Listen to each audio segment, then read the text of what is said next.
Welcome to part 2 of my Pokemon Legends Rayquaza pitch video. Last time, I got up to the final boss against Primal Groudon and Primal Kyogre, but as we all know, when it comes to Pokemon, the end is never really the end. Post-games are usually a very big part of Pokemon. Legendary hunting, completing the Pokedex, the Battle Frontier, and other challenges like it, Pokemon League rematches, super bosses, competitive team building and training. Heck, a lot of Pokemon games even have entire mini-stories for you to take part in once the main game's complete. So, would this pitch really be complete if it didn't include a post-game? No, it wouldn't. So, here's where it picks up after you've resealed a Groudon and Kyogre. With the super ancient Pokemon back underground where they belong, the weather has finally completely normalized all around Hoenn. However, unstable primal energy is still seeping out of the meteorite crater, and this energy is quite volatile. Due to how dangerous this has become, Commander Birch has tasked you with traveling into the impact site and seeing if there's any way to take care of this problem. However, it's not that simple. With all the circulating primal energy, flying right into the eye of the impact site would be impossible. Even on the outskirts of the crater where Groudon and Kyogre were fighting, it took the power of Mega Rayquaza to punch through that energy. Now, you still have Mega Rayquaza. You can Mega Evolve him at any time, and in fact, if you go to Delta Heights where they're mining Mega Stones, they even started working on building Keystones to allow Pokemon other than Rayquaza to Mega Evolve. After completing the main story, you can go there and purchase Keystones for various Pokemon, allowing them to Mega Evolve. However, Mega Evolution simply isn't strong enough to enter the crater without Primal Aversion. So you'll need something even more powerful to get through. Professor Stone says he might be able to develop something to boost up the power level of Rayquaza's Mega Evolution, but then he'll need to study several different Pokemon on an at least somewhat similar power level as Rayquaza in order to develop it. The power levels of the Pokemon don't have to be too close to Rayquaza, but since Rayquaza is so unbelievably powerful, the only Pokemon that are close enough are Legendaries. That's right, it's time for a Legendary hunt. There's 8 Legendaries you need to capture for this hunt. Groudon, Kyogre, Latios, Regirock, Regice, Registeel, and Regigigas. Additionally, there's a few other optional legendaries floating around for you to catch if you so desire, but we'll get to that after. First up is Groudon and Kyogre, who reappear back in the caves beneath Chimney Mountain and the Evergrande Seafloor Cavern, respectively. You're welcome to re-enter each of their caves, fight through all the fire, ground, and water Pokemon, and then approach Groudon and Kyogre for another battle. This time, you're welcome to catch both of them, and once you do, you can even go back to Mount Pyre and grab the red and blue orbs so you can reactivate their primal abilities. Then there's Latios and Latios, who belong to Draconic leaders Maria and Arthur respectively. First up, upon going to Delta Heights where Maria resides, she'll show you the work she's been doing with the Mega Stones, and how you can now get several of your Pokemon to Mega Evolve besides Rayquaza. You'll brief her on the situation, and she'll offer you Latios if you can beat Maria and Latios in a battle. Battle will ensue against Maria. Latios will come out as her 6th Pokemon, and she'll Mega Evolve it for good measure. After beating her, she'll hand over Latios. Latios belongs to Arthur in the Delta Isles, or at least, it used to. Upon arrival at Delta Isles, you find out that Arthur has offered Latios to the Draconid's new lorekeeper, your rival Molly. Apparently, the position was offered to her due to her actions during the incident with Groudon and Kyogre. The Jirachi wish, and the idea to use Latios and Latios to beef up the primal orbs to be able to contain Groudon and Kyogre's power.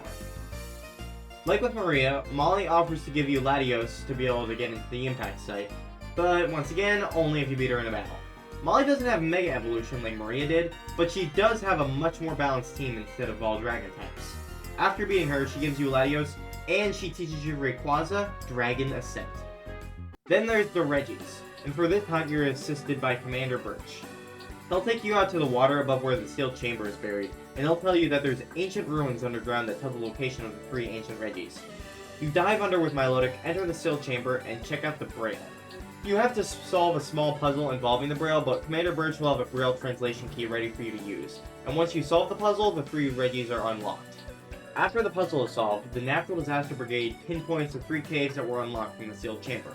The one in the desert near the Chimney Mountains is where you'll find the cave where Regirock lives. The one in the northern part of Dewford Coast is where you'll find the cave where Regice lives, and the one west of Lily Cove is where you'll find Registeel. Once you've caught all 3 of them, you can return to the sealed chamber with all 3 in your party, and Regigigas will appear for you to catch them.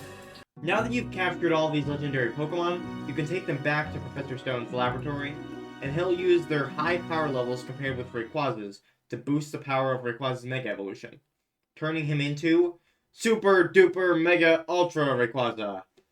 Let the record show that this name is a placeholder and I couldn't think of anything good. With this new improved Mega Evolution, you can mount on Rayquaza's mighty back and fly right for the center of the impact crater. Unfortunately, Rayquaza is the only Pokemon you can bring with you for this, since any other team members brought so deep into the impact site would experience an extreme case of primal aversion. That should be fine, however, because it's Mega Rayquaza. He's so overpowered that they wouldn't let him into the overpowered tier. Enter the impact site, which isn't actually completely unlike Area 0 from Pokemon Scarlet and Violet. Everything is partially veiled in a blurry haze of pure primal energy, and there's a lot of glowing rocks around. Additionally, there's plenty of wild Pokemon around, all of whom are in primal forms. You don't have to do special boss fights against these wild Pokemon though. Rayquaza's extra strong Mega Evolution is more than enough to handle these guys without primal absorption orbs. Eventually, you reach the very bottom of the impact site, into the area which will eventually become the Cave of Origin. Down here, there's conveniently a strange pink stone that heals your Pokemon when interacted with. Then, behind that, you see a massive crystal of alternating colors that's radiating immense amounts of primal energy. And in front of this crystal lies a triangular stone tablet, which seems to be thoroughly irradiated with the primal energy coming from the crystal. You walk forward up to the stone tablet, and it suddenly starts teleporting around in a complex pattern before reappearing before you and breaking apart, revealing this game's true final boss, Primal Deoxys. The only Pokemon you have to fight Primal Deoxys is your Super Duper Mega Ultra Rayquaza, so this fight mirrors the many battles between Rayquaza and Deoxys in Pokemon's past. It's a normal Pokemon battle, not one with absorption orbs, but this battle is grand in its own way. Deoxys has a lot more health and defense here than he did in Omega Ruby and Alpha Sapphire, meaning you can't just one-shot him with a Dragon Ascent like you could in that game. You also can't catch Deoxys like this, meaning this match is one of length. Additionally, Deoxys can change between its 4 forms at will every turn, and it can still use a move on turn to change its form.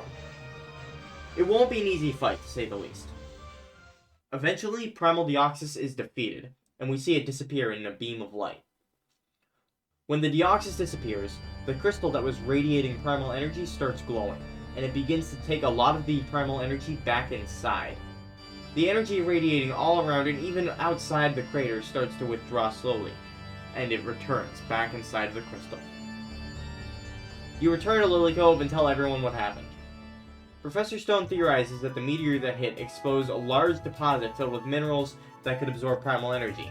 They're just like the minerals found inside of Mount Pyre, except these crystals were already completely filled with primal energy. The Pokemon that came from inside the meteoroid, Deoxys, must have been using its psychic powers to draw the primal energy from the crystals so it could absorb the power, irradiating Hoenn with a massive surplus of energy in the process. As for the primal energy that the crystals were filled with came from, Professor Stone says it may very well have come from the creation of the universe itself, and that this thirst for the energy may have been the cause for the other war between Groudon and Kyogre 50,000 years ago. But now, Deoxys has been defeated and banished from the impact site, and the super ancient Pokemon were defeated, sent back to their caves, and then eventually captured. So alas, it seems the threat is over. Though perhaps the crater containing all the ore with the primal energy inside of it ought to be better protected. Perhaps a town should be built in the crater, and perhaps the primal crystal should be sealed off in a cave beneath the town.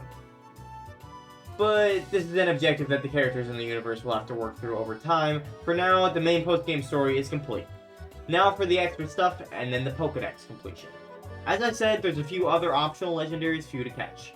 These being Ho-Oh, Lugia, Heatran, Cresselia, and Hoopa. To get to Ho-Oh and Lugia, you need to dive underwater to where Sea Mauville will eventually be in Omega Ruby and Alpha Sapphire, and you'll find an old map leading to some place called Naval Rock.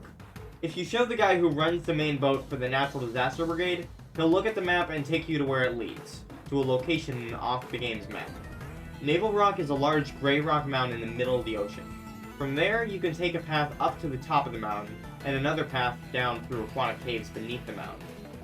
At the top of the mountain, you can find Ho-Oh, and in the depths below the mountain, you can find Lugia. To get to Heatran, you need to go to a lake in between the Fort Tree Jungle area and the Lily Cove area. There is a cave entrance by the side of that lake, and in that cave, you'll find an item called the Magma Stone.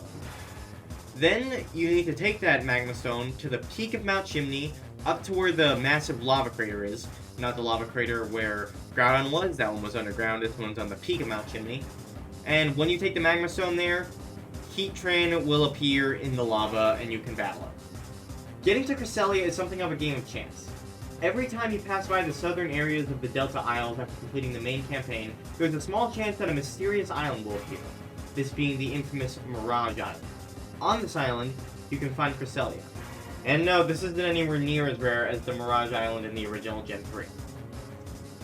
To find Hoopa, you need to travel through a portal ring that can be found up very high in the sky, above the Temple of the Sky Pokemon, in Delta Isles, aka the future Sky Pillar. Once you fly Rayquaza up there and through the ring, you'll find yourself in this weird spatial limbo world, where the only thing besides you and your Pokemon is a Hoopa. And since that's the last optional legendary, let us bring this around to what happens when you complete the Pokedex. After completing the regional Pokedex, not counting mythicals, Professor Stone will see your achievement and offer to allow you the opportunity to catch a mythical. Jirachi.